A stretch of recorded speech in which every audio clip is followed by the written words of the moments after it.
Les analyses les plus pertinentes. Objectivité. Dans le vif du sujet. Avec Enis Morey.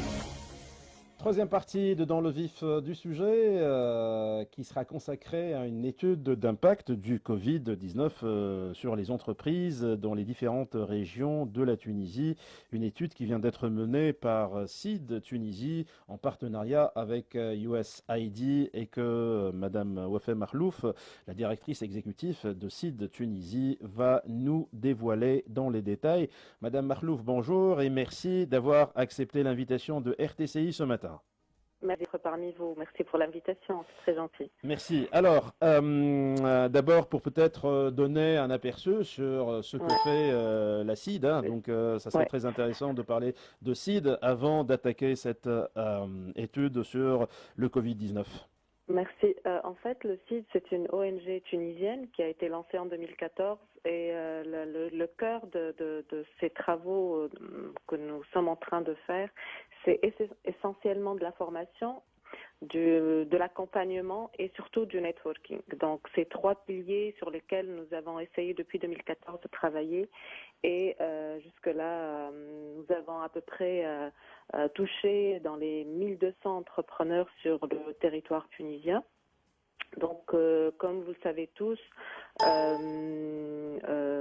depuis le phénomène Covid, depuis ce drame, comment on touche directement des petites entreprises de taille très petite et peut-être des fois moyenne. Donc, on a ressenti vraiment un énorme impact. Et parce que toute l'équipe de CID en confinement ont essayé de rester en contact avec les entrepreneurs CIDers, donc soit par des follow-up, par email, par téléphone, c'est ce qu'on a l'habitude de faire pour les accompagner. Donc on a vraiment senti un besoin d'écoute et un besoin de repenser leur manière de travailler et de leur stratégie. D'où l'idée de cette étude qui était à la base faite pour que le CID sache à peu près ce qu'il pourra fournir comme nouvel service ou un nouveau service auprès de ces entrepreneurs. Et donc, on a essayé de faire cette étude qui a été lancée le 23 mars dernier. Et bien sûr, malheureusement, on a remarqué qu'il y a un taux très élevé d'arrêt complet de travail auprès de à peu près 73% des entrepreneurs.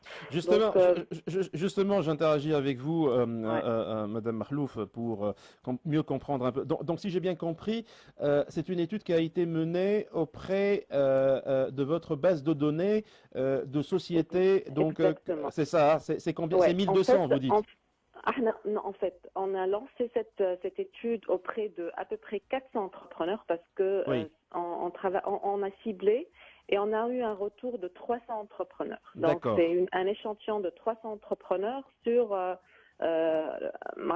peu près 15 gouvernorats, un peu plus de 15 gouvernorats. C'est les gouvernorats où on a travaillé dans le passé, depuis 2014. Donc, c'est essentiellement le nord-ouest, le centre et le sud, hein? Exactement. En fait, on a aussi réparti cette étude sur le nord-ouest, qui est composé de Kef, Seliene, Béja-Jandou, Bazarouel, le centre, qui a été composé de Kérouan, Sidi Bouzid, Gasseline, et puis le sud, qui a regroupé Gebs, Gafsek, Béli, Touzor, Mednin et Tataouine. Donc, l'étude a été faite sur ça. Et puis, bien sûr, l'étude qu'on a faite, on a remarqué quelque chose d'assez particulier. Comme je vous ai dit tout à l'heure, c'est un besoin d'être écouté et accompagné. Donc, on a essayé de travailler avec eux sur des séances de one-to-one et grâce à nos formateurs coachs qui ont accepté de vivre cette nouvelle expérience de téléconférence et d'être à l'écoute de ces entrepreneurs comme on l'a toujours fait, mais en physique. Mais aujourd'hui, c'était des séances de travail via le télétravail.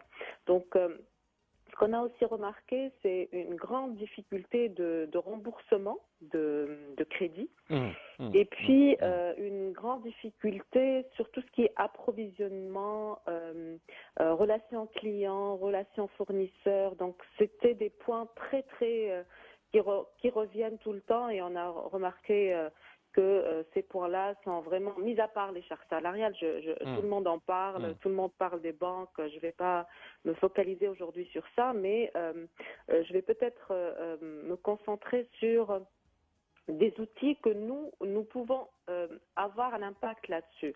Donc, quand on a vu qu'il y avait vraiment un problème auprès des clients et un problème auprès de l'approvisionnement, l'idée était de créer ou lancer la plateforme de Seed Network qui a été lancée mercredi dernier.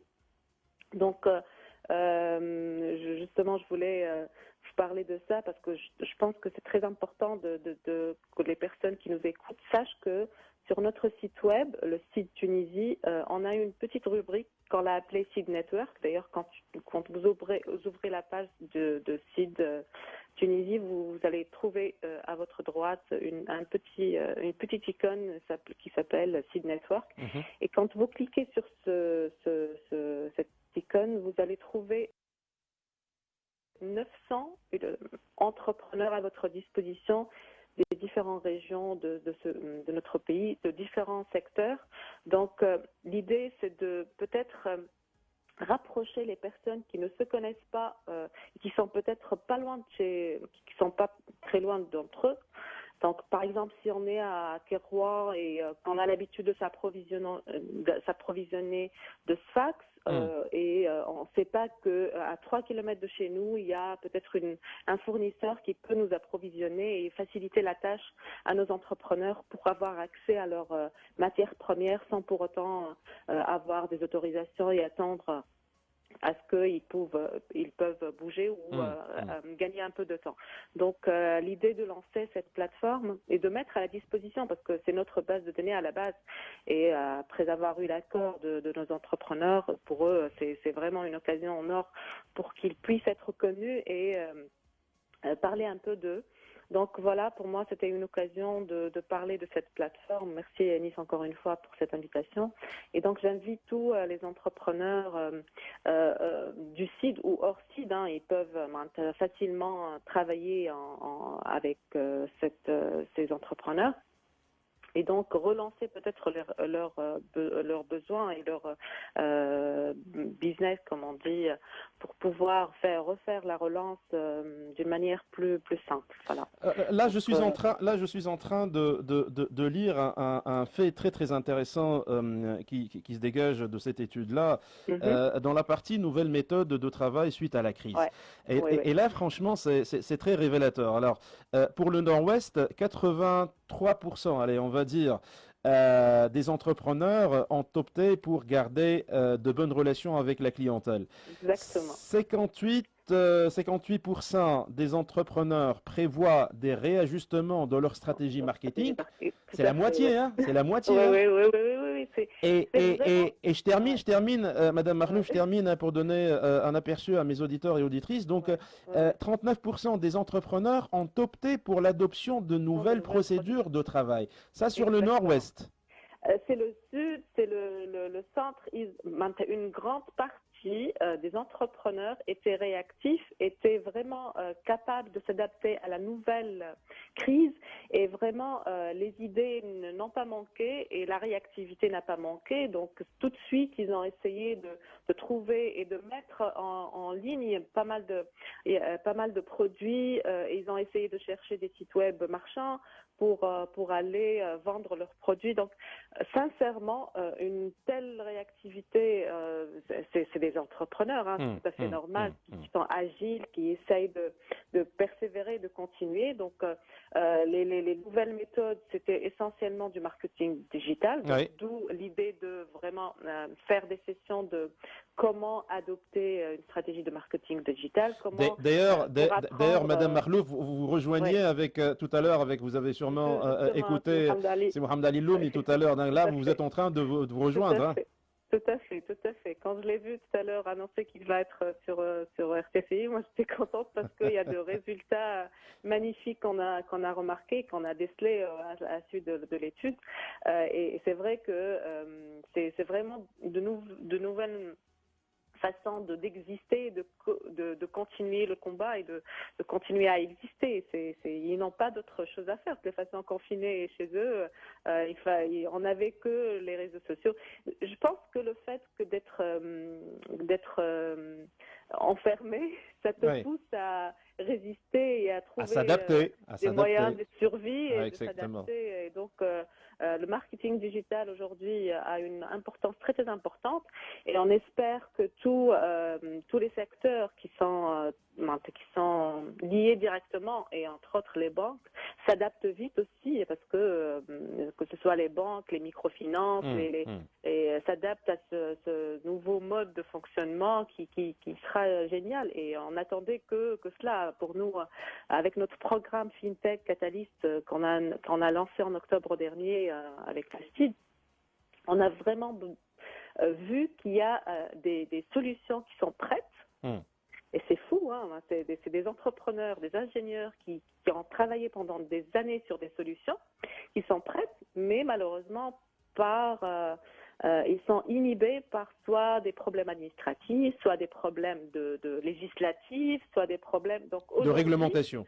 Exactement. Aujourd'hui, je pense qu'ils vont être libérés et nos décideurs vont être obligés d'accélérer et de de travailler avec ces nouvelles idées et projets de FinTech et entre autres tout ce qui est technologie parce que la technologie peut toucher tous les secteurs, que ce soit santé, que ce soit éducation. Aujourd'hui, avec le télétravail, on sait très bien que technologie au service de l'éducation, technologie au service de la santé, technologie au service de l'agroalimentaire et bien sûr les finances, tous les secteurs ont besoin de s'adapter aussi à ces nouvelles mesures et à ces nouvelles manières de vivre auprès de nos entrepreneurs.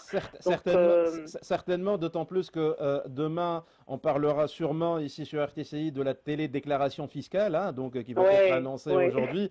Et je pense... Administration que nous avons discuté depuis plus de 7 ans. Ah oui. Il en a fallu un mois et demi pour un ministre de faire ça. Hein. Franchement, hein, si ça arrive à maturité, hein, on ne peut que le saluer. Hein. Donc, Sinisa Yahish. Il faut bouger. Vraiment, il y a des entrepreneurs, des idées magnifiques. Il faut juste les écouter, les accompagner. Ils sont capables de faire des merveilles. Et la Tunisie ne manque pas ces jeunes ne manquent pas de nous surprendre à chaque fois et donc merci à ces jeunes d'être au service de leur pays. Voilà. Donc moi je compte sur tous les décideurs. J'aimerais faire un appel pour réagir comme ils le font et s'adapter comme les jeunes le font, les start-upers le font. Donc apprenons de nos jeunes, simplement. Voilà. Merci beaucoup, Madame Wafaa Makhlouf, directrice exécutive. Je vous invite toujours à visiter le site web. Vous allez trouver des adresses à qui vous pouvez vous adresser. Le site Network est à votre disposition. Merci infiniment. Excellente journée, Madame Wafaa Makhlouf, la directrice exécutive de CID Tunisie. Voilà, notre émission arrive à sa fin. Un grand merci à vous qui étiez à l'écoute donc de RTCI.